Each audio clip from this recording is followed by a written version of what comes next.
저는 고린도전서 13장 13절 말씀을 가지고 신앙인의 태도와 자세, 이와 같은 제목으로 여러분과 함께 은혜를 나누긴 합니다. 어떤 사람이 길을 가다가 웅덩이를 보지 못하고 웅덩이에 빠졌어요.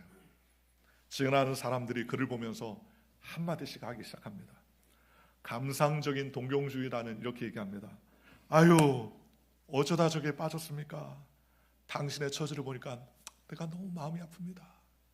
감상주의자는 그렇게 얘기하더라는 거예요. 그러면서 지나갔습니다.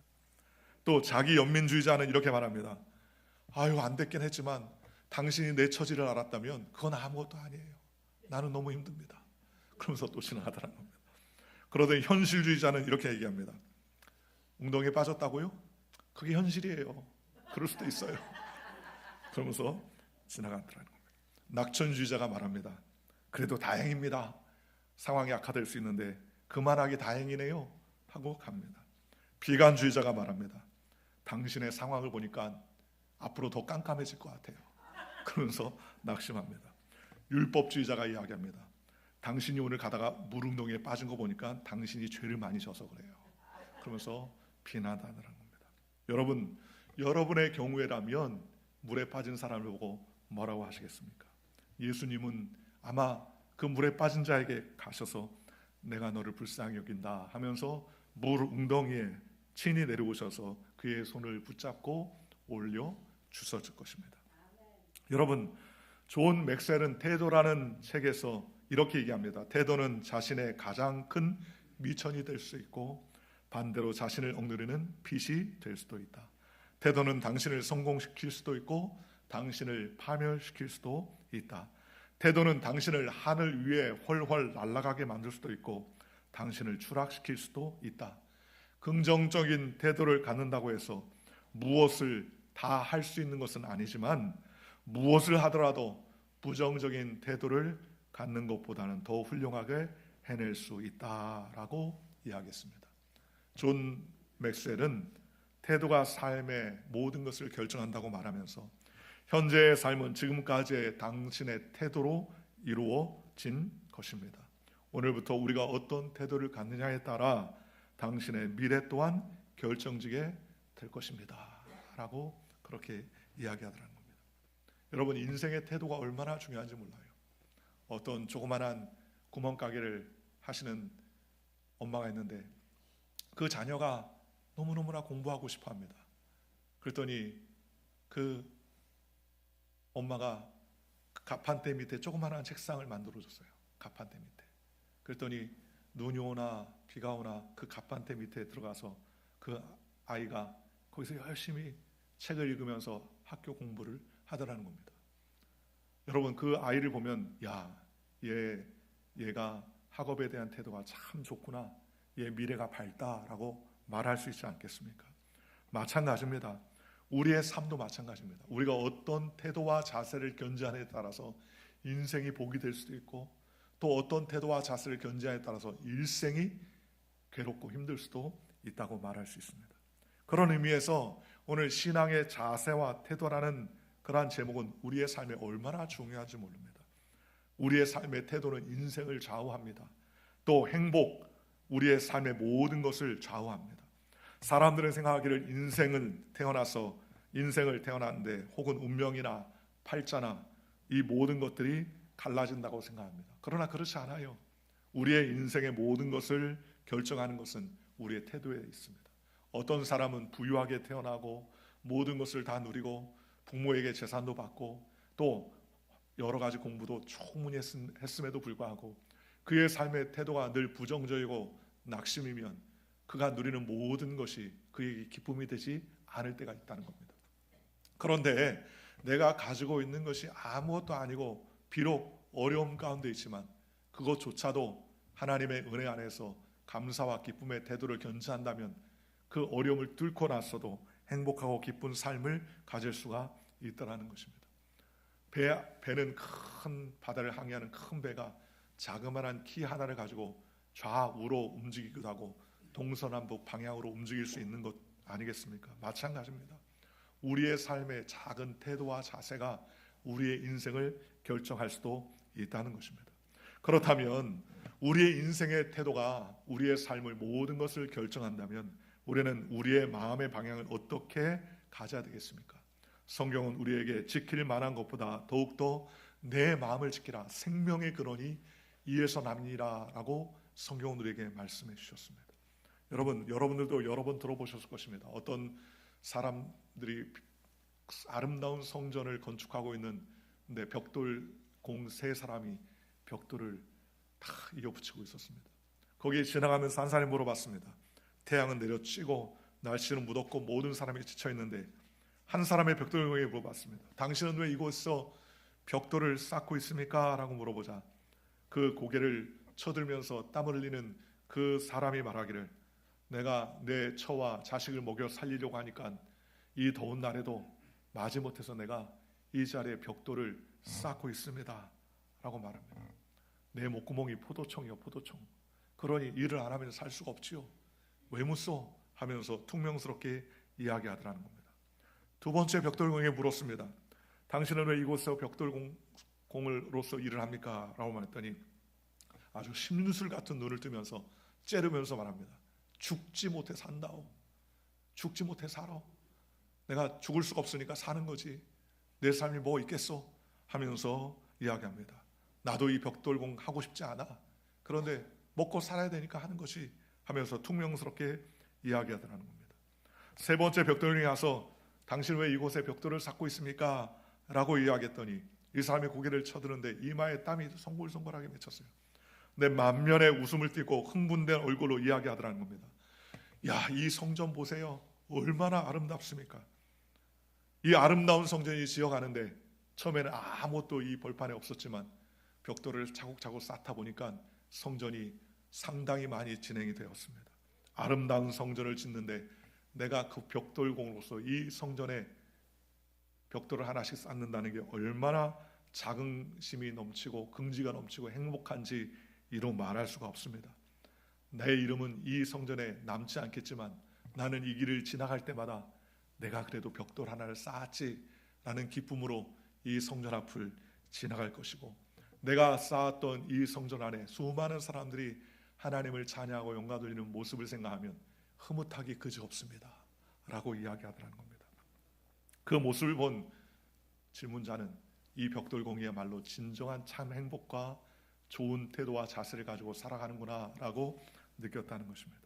오늘 저와 여러분도 마찬가지입니다. 우리의 삶에 모든 것이 어렵더라도 우리의 삶의 자세와 태도가 어떠하냐에 따라서 인생이 바뀔 수도 있다는 것입니다. 그렇다면 우리는 신앙인으로서 어떤 태도와 자세를 견지해야 될까요? 오늘 저는 말씀을 가지고 세 가지의 자세를 말씀드리고 있습니다. 첫째로 우리는 믿음의 태도를 견지하는 하나님의 백성이 되시기를 주님의 이름으로 축원합니다.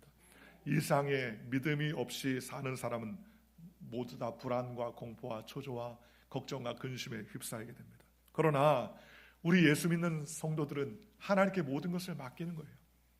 죽어도 산다라는 믿음을 가지고 사는 것입니다. 히브리서 11장에는 하나님을 사랑하는 자는 반드시 가 계신 것과 그가 자기를 찾는 자들에게 상 주시는 이심을 믿어야 될지니라 라고 성경은 말씀해 주셨습니다. 그러니 우리가 믿음의 태도로서 하나님을 의지하고 살면 하나님도 우리를 책임져 주시고 은혜를 베풀어 주신다는 것입니다. 그러니 우리가 어떤 태도를 살아가야 됩니까? 환난이 오고 환경이 어두워도 하나님께서 함께 하시기 때문에 우리는 강하고 담대한 믿음의 태도를 견지하며 하나님께 나아가는 저와 여러분들 되시기를 주님의 이름으로 축원합니다. 한 번은 회당장 야이로라는 사람이 예수님께 찾아왔습니다.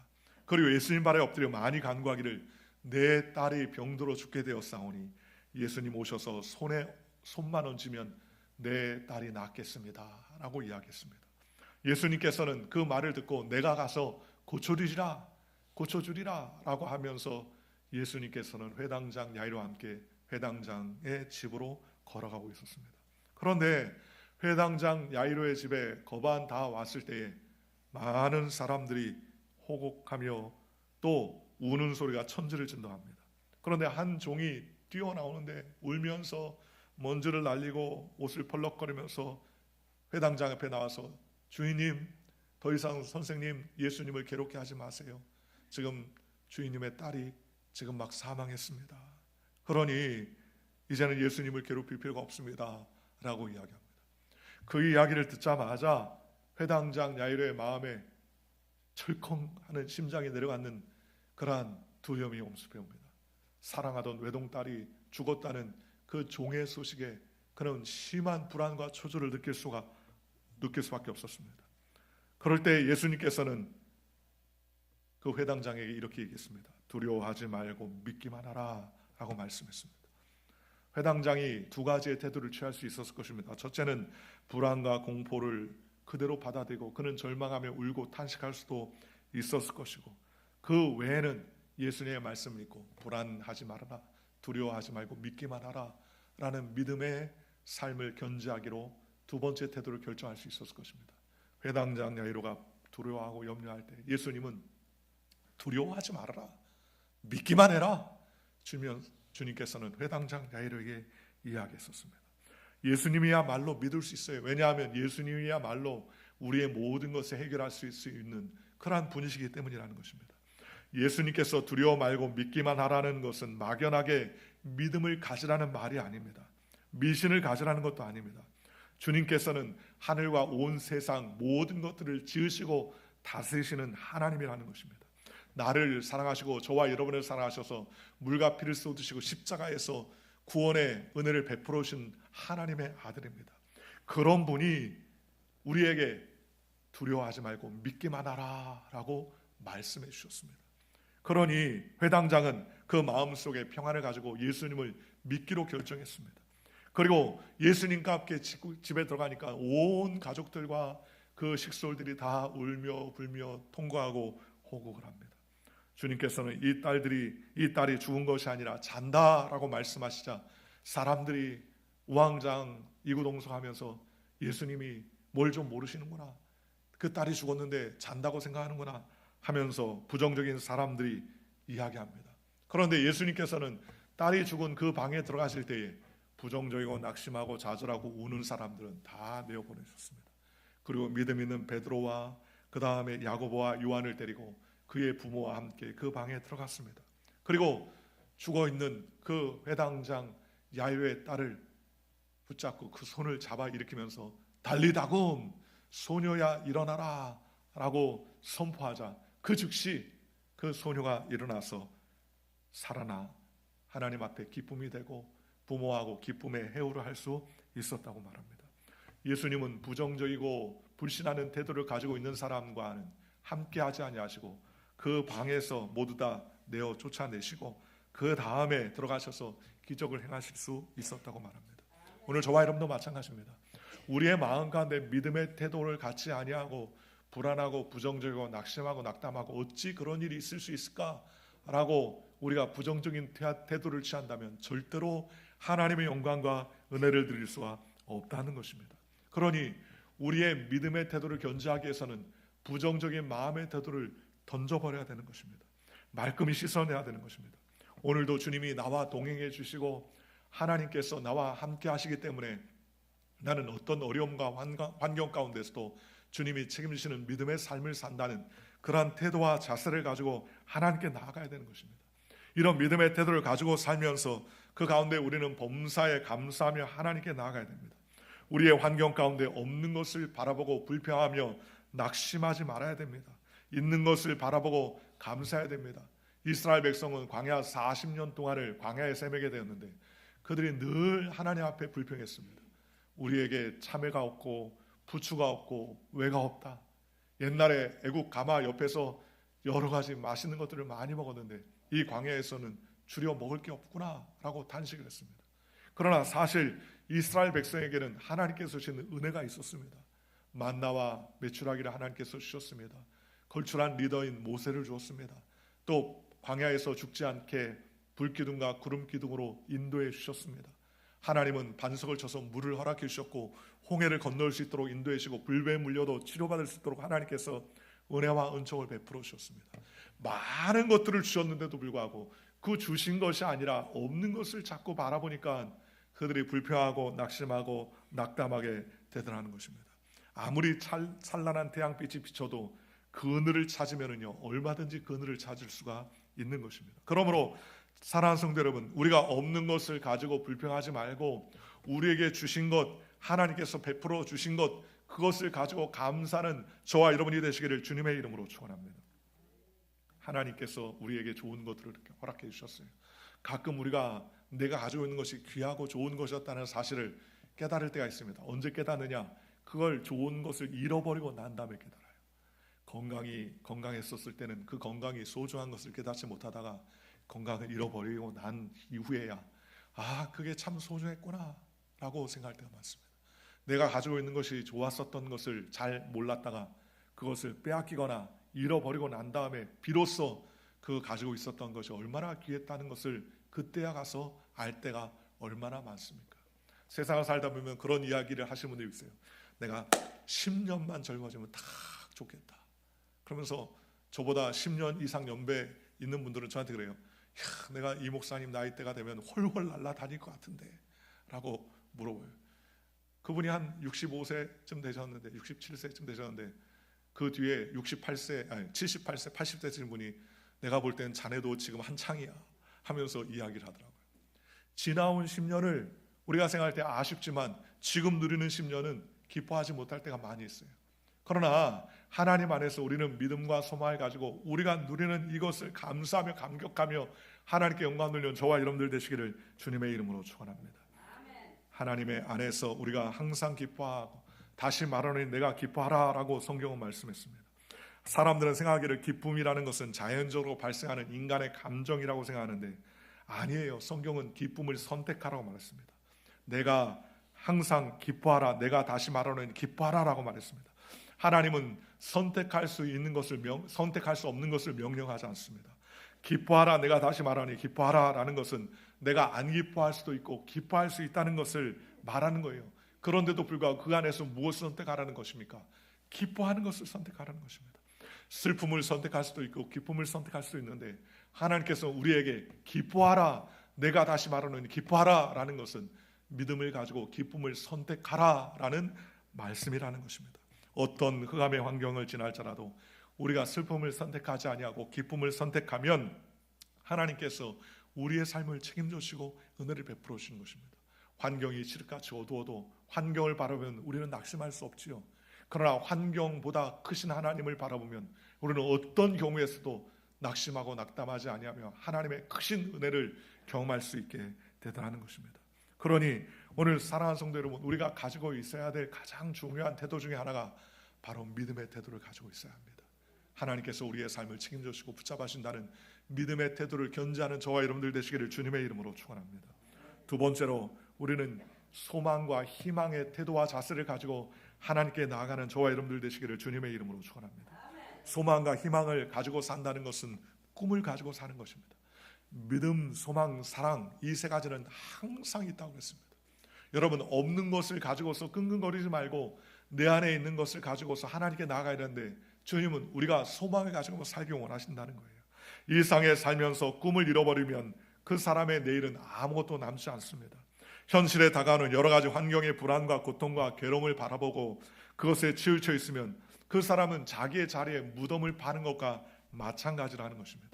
사람이 짐승과 다른 것은 짐승은 본능적으로 살아가지만 사람은 내일에 대한 꿈과 소망과 희망을 가지고 산다는 거예요. 예수를 믿는 사람이 믿지 않는 사람보다 탁월하게 다른 것은 바로 하나님이 오셔서 우리 가운데 성령으로 오셔서 젊은이에게는 환상을, 늙은이에게는 꿈을 꾸게 하시는 분이시기 때문이라는 것입니다. 그러니 하나님께서 주시는 꿈은 우리의 삶의 활력이요, 소망이요, 기쁨을 가져오는 것이라는 것입니다. 그러므로 어떤 상황과 환경 가운데서도 우리의 마음속에 꿈과 소망을 견지하는 하나님의 믿음의 백성이 되시기를 주님의 이름으로 축원합니다. 내 마음 가운데 그리는 내 영상이 내 꿈이요 내 소망이 될 때가 많이 있습니다. 여러분, 우리의 마음속에 소망이 없으면 불안과 초조가 휩싸이면 우리의 입술은 불안과 초조의 말을 토내게 되더라는 것입니다. 긍정적이고 낙관적인 꿈을 꾸지 못하면 우리는 항상 나는 할 수 없다, 나는 패배자다, 내 앞길은 깜깜하고 어두워진다라는 부정적인 꿈을 꾸는 거예요. 둘 중에 하나의 꿈을 꿉니다. 소망의 꿈을 꾸든지 부정적인 꿈을 꾸든지 둘 중에 하나예요. 중간지대는 없습니다. 그렇다면 오늘 저와 여러분이 어떤 꿈을 꿔야 되겠습니까? 소망의 꿈을 꿔야 됩니다. 믿음, 소망, 사랑, 이 세 가지는 항상 우리와 동행한다고 그랬습니다. 그러니 예수님을 만나는 모든 사람들은 꿈을 꿉니다. 어떤 꿈을 꿉니까? 주여 내 딸을 고쳐주옵소서.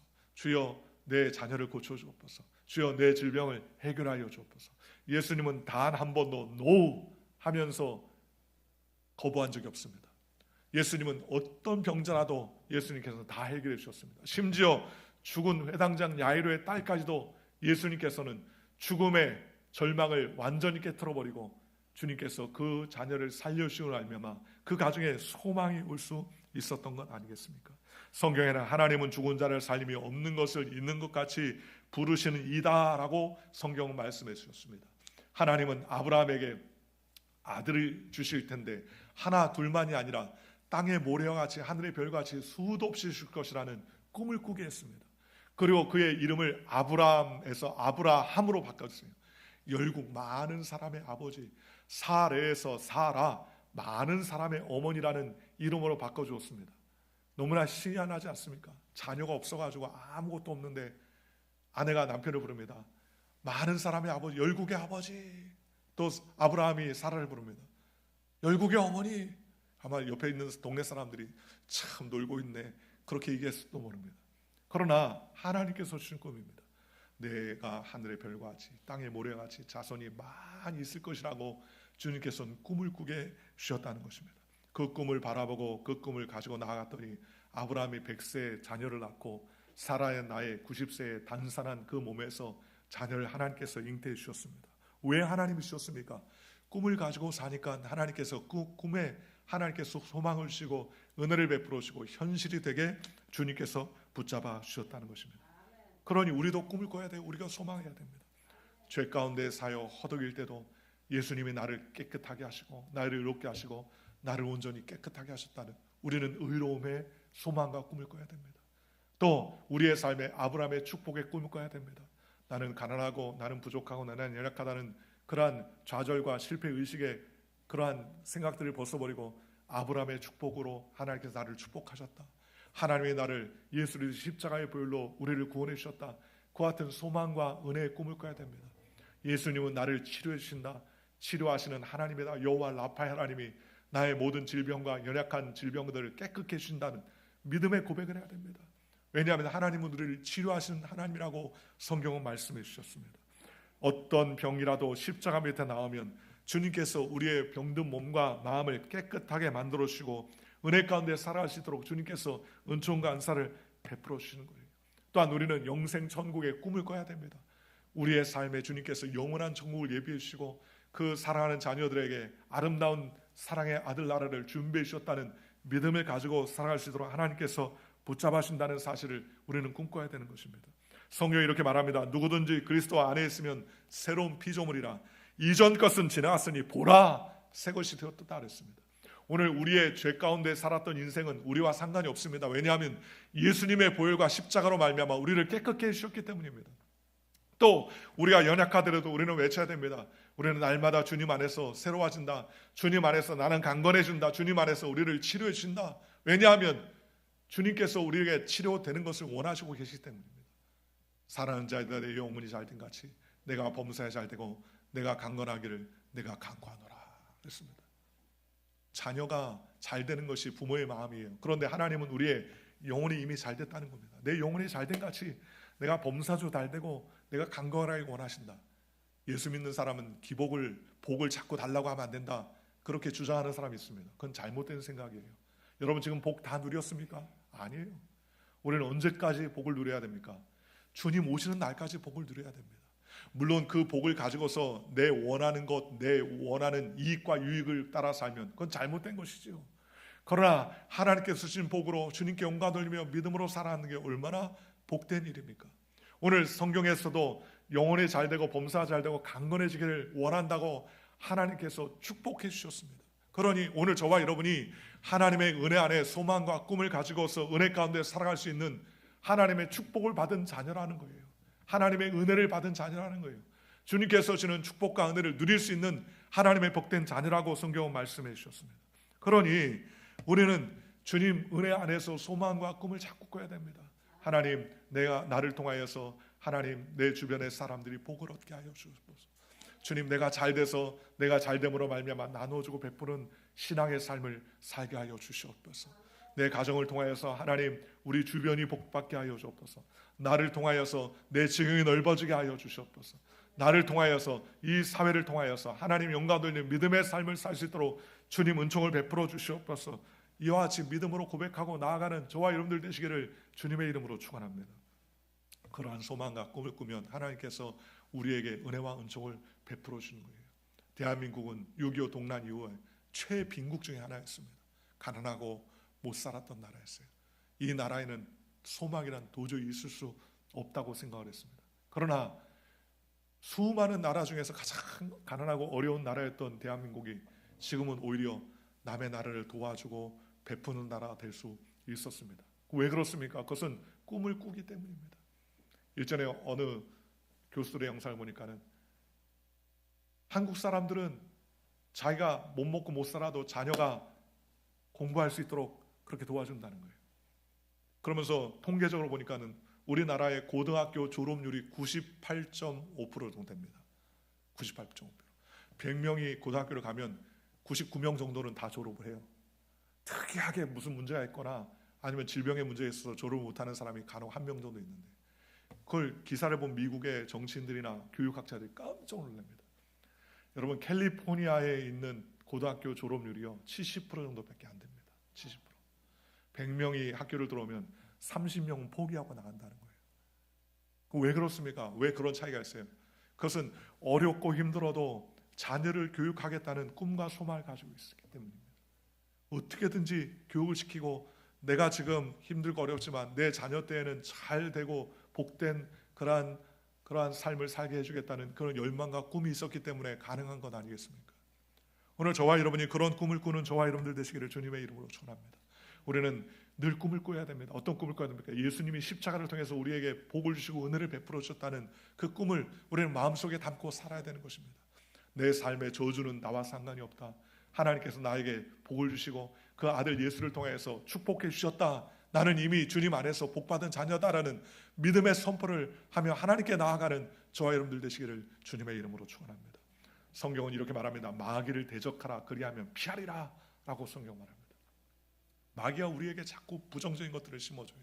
낙심하게 하고 좌절하게 합니다. 세상을 바라보고 사람을 바라보고 환경을 바라보면 우리는 낙심할 수밖에 없어요. 그러나 하나님을 바라보면 우리는 어떤 환경과 어려운 가운데서 소망과 꿈을 견지하며 꿀 수 있게 되는 것입니다. 그러므로 사랑하는 성도 여러분, 저와 여러분들이 하나님께서 우리에게 주시는 복과 은혜의 꿈을 꾸며 주님께 영광 돌리는 믿음의 삶을 사는 하나님의 거룩한 백성이 되시기를 주 예수의 이름으로 간절히 축원합니다. 세 번째로 우리가 취해야 할 태도는 사랑의 태도입니다. 오늘 사랑보다 더 귀한 것이 따로 없어요. 믿음, 소망, 사랑 이 세 가지는 항상 있을 거예요. 그 중에 제일은 뭐예요? 사랑이다 그랬습니다. 돈을 사랑하면 일만하게 뿌리가 됩니다. 또 권력을 사랑하는 사람도 부패합니다. 지위와 명예를 사랑하는 사람도 나중에 부패해서 인생을 망칩니다. 그러나 하나님을 사랑하는 사람은요 성령으로 말미암아 날마다 새로워지게 더 있다는 것입니다. 그러므로 이 세상에서 가장 귀한 것은 하나님을 사랑하는 것이고 그 사랑을 이웃과 사람들에게 나눠주는 사랑이라는 것입니다. 하나님을 사랑하며 하나님의 사랑을 마음속에 비추게 되면 모든 피조물이 아름답고 삶이 피곤하지 않게 되며 만물의 오묘함을 깨닫게 되는 것입니다. 어떤 형제님의 간증이 있습니다. 그가 하는 말이, 목사님, 나는 열심히 일해도 집도 사고 또 아내와 자녀들도 편안하고 애들도 잘 자라고 사업도 꽤 됩니다. 그런데 삶이 지쳐버렸습니다. 무엇 하나 재미가 없습니다. 집에 와도 재미가 없고 이제 부인의 얼굴을 쳐다봐도 자녀를 봐도 늘 그렇지 하면서 재미가 없다는 거예요. 먹는 밥도 매일 먹어 지치고 일도 이제 피곤하고 무엇을 할지 모르겠고 인생이 피곤하고 발걸음이 무겁다는 거예요. 그런데 나중에 보니까 자기에게 큰 변화가 왔다는 겁니다. 그 변화가 뭐냐? 자신이 예수 믿고 하나님을 알고 또 하나님의 은혜를 받고 보니까 갑자기 눈이 뜨이기 시작했다는 것입니다. 하나님의 사랑이 자기의 마음 가운데 비춰지게 되자마자 그는 하나님이 만드신 세계가 얼마나 오묘한지 신묘막측하다는 생각을 갖게 됐다는 거예요.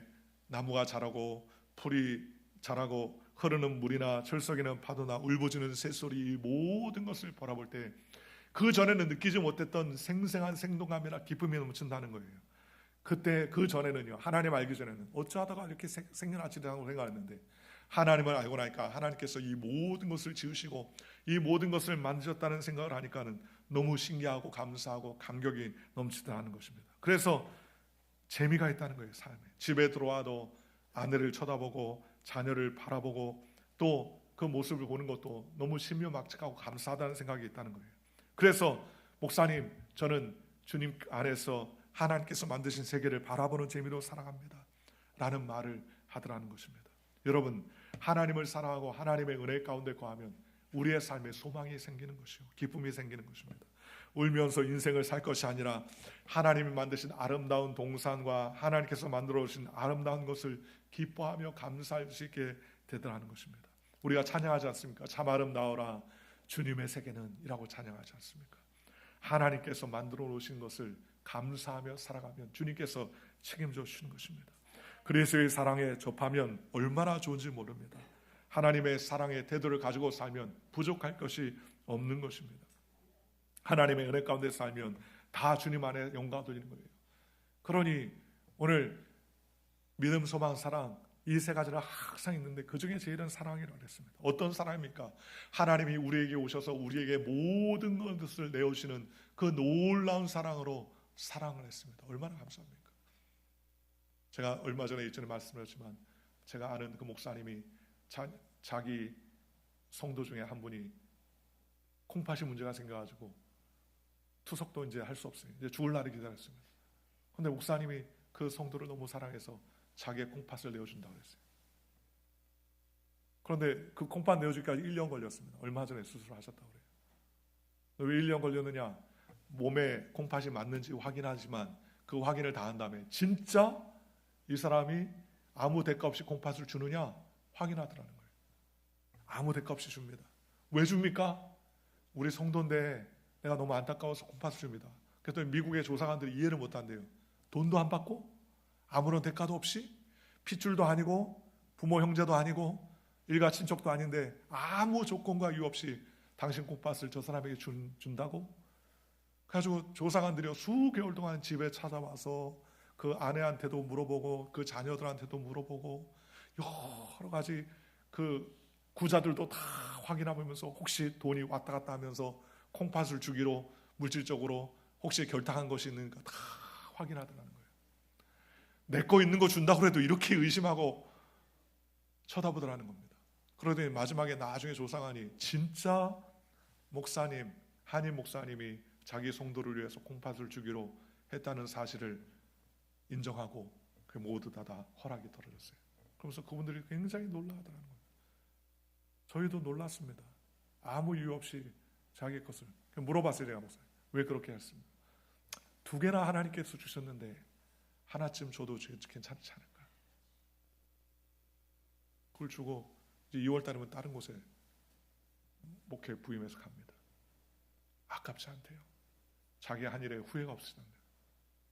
왜 그렇게 할 수 있었습니까? 하나님이 나를 죄 가운데서 구원해 주셔서 하나님의 자녀가 되게 하셨는데 나는 죽어도 천국 가는데 얼마나 감사합니까? 이렇게 지금까지 열심히 목회하며 살아올 수 있다는 것 하나님 감사드리고 또 주님께 영광 돌리며 살아온 감사하고 건강하게 달려올 수 있다는 것도 감사하고 얼마나 감사합니까? 그 목사님의 마음 가운데 사랑이 있기 때문에 줄 수 있는 것 아니겠습니까? 오늘 저와 여러분이 하나님의 사랑을 가지며 살아가시기를 주님의 이름으로 축원합니다. 마음의 사랑을 결정하고 마음의 태도를 우리가 사랑하기로 결정하고 자세를 사랑하고 결정하면 못할 게 아무것도 없는 거예요. 비난하고 판단하고 정죄하는 인생이 우리를 정죄하고 우리를 괴롭게 합니다. 그러나 사랑하면 하나님께서 우리의 삶에 사랑이 넘칠 수 있도록 하나님께서 책임져 주시는 것입니다. 믿음과 소망과 사랑의 밝은 태도를 가지고 인생을 대하면 우리의 삶에도 믿음과 소망과 사랑의 놀라운 역사가 일어나게 되어지는 것입니다. 오늘 나는 예수님의 이름으로 축복합니다. 여러분 믿음의 태도를 취하고 불안과 공포와 초조와 절망의 태도를 취하지 마십시오. 믿음 안에서 범사에 감사하며 기뻐하며 하나님께 영광 돌리는 선택을 하시기를 주님의 이름으로 축복합니다. 또 소망을 선택하고 절망을 선택하지 마십시오. 시시각각으로 다가오는 절망적인 마음을 예수의 이름으로 내어 쫓으십시오. 나는 절망과 상관없다. 주님이 나를 책임져 주신다. 절망을 택하려거든 얼마든 택할 수 있지만 가장 어두운 감옥 속에서도 사도 바울은 소망을 택하며 하나님께 찬양을 했지 않습니까? 또한 마지막으로 여러분에게 사랑을 선택하시기를 주님의 이름으로 축원합니다. 미워하며 좌절하고 낙심하고 서로 질타하는 것은 하나님이 기뻐하지 않습니다.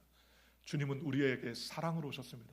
하나님은 사랑이시다라고 말씀해 주셨습니다. 그리스도의 십자가의 사랑을 우리의 마음속에 품어서 우리가 하나님의 자녀가 되게 하셨는데 그 모든 하나님의 은혜를 어찌 우리가 누리지 못하겠습니까? 그러니 사랑의 태도를 가지고 하나님의 사랑 안에서 우리를 발견하고 그 사랑 안에서 다가오는 삶을 하나님의 사랑으로 증거하고 우리 주변의 사람들에게 주님의 사랑을 증거하는 믿음의 삶을 사는 저와 여러분들 되시기를 주님의 이름으로 축원합니다. 믿음, 소망, 사랑, 신자들이 가져야 될 진정한 신앙의 태도입니다. 이 믿음과 소망과 사랑의 태도를 가지고 날마다 하나님을 기쁘시게 하며 주님의 영광을 돌리는 거룩한 주의 백성들 되시기를 주 예수의 이름으로 간절히 축원합니다. 기도하겠습니다.